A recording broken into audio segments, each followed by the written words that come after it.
60వ దశకంలో కమ్యూనిస్ట్ ఉద్యమంలో తీవ్ర విభేదాలు వచ్చాయి. 1967లో సిపిఎం నుంచి కొంతమంది బయటకు వచ్చారు. నక్సలైట్ ఉద్యమ పంథాను ఎంచుకున్నారు. సిపిఐ ఎంఎల్ పార్టీలో కూడా తేడాలు వచ్చాయి. మొత్తంగా కమ్యూనిస్ట్ ఉద్యమంలో గతంలో ఎన్నడూ లేనంతగా అనేక ఒడిదుడుకులను ఎదుర్కొంది.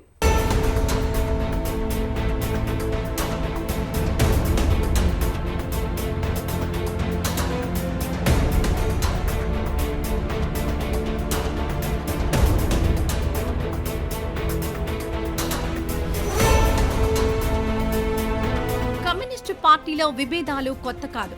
సిపిఐ నుంచి చీలిపోయి సిపిఎం ఏర్పడిన సంగతి తెలిసిందే. అయితే పార్లమెంటరీ ప్రజాస్వామ్యం, సాయుధ పోరాట కార్యాచరణ తదితర అంశాలు ఈ విభేదాలకు కారణాలయ్యాయి. పార్లమెంటరీ రాజకీయాలకు కాలం చెల్లిందని సిపిఎంలోని చాలా మంది నాయకులు ఒక నిర్ణయానికొచ్చారు. ఒక్క మాటలో చెప్పాలంటే తుపాకీ గొట్టం ద్వారానే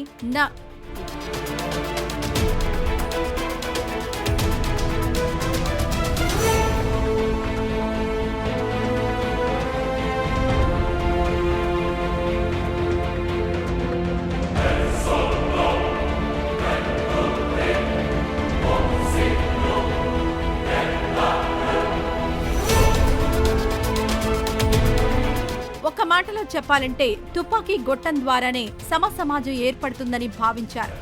ఈ నేపథ్యంలో 1967లో సిపిఎం నుంచి కొంతమంది నాయకులు బయటకొచ్చారు. తదనంతర ఉద్యమ పంథాను వారు ఎంచుకున్నారు. చారు మజుందార్ నాయకత్వంలో పశ్చిమ బెంగాల్లో నక్సల్బరీ ఉద్యమం ప్రారంభమైంది. ఈ నేపథ్యంలోనే సిపిఐ ఎంఎల్ ఆవిర్భవించింది. అయితే సిపిఎం ఎంఎల్ కూడా ఎక్కువ కాలం ఒకే పార్టీగా కొనసాగలేకపోయింది. నక్సలైట్ ఉద్యమంలోనూ అనేక విభేదాలు పొడచూపాయి. దీంతో సిపిఎం ఎంఎల్ కూడా చీలికలు పేలికలైంది.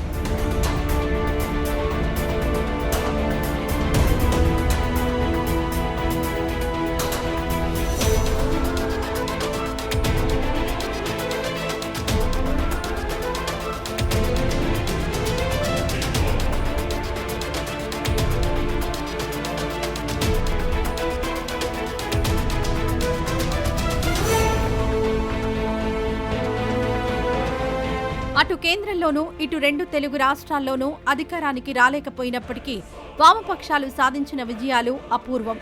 సైద్ధాంతికంగా ఎన్ని విభేదాలున్నా భారత కమ్యూనిస్టులు సాధించిన విజయాలు అనేక ఉన్నాయి. అంతేకాదు వారి త్యాగాలను కూడా ఎవరూ వెలకట్టలేరు. ఇక్కడ తెలంగాణ సాయుధ పోరాటం గురించి ప్రత్యేకంగా చెప్పుకోవాలి. తెలంగాణ సాయుధ పోరాటంలో దాదాపు 4000 మంది కమ్యూనిస్టులు ప్రాణత్యాగం చేశారు. ఉద్యమం ఫలితంగా దాదాపు 10 లక్షల ఎకరాల భూమిని పేదలకు పంచారు. అలాగే శ్రీకాకుళం రైతాంగ పోరాటాన్ని కూడా ప్రస్తావించుకొని తీరాలి.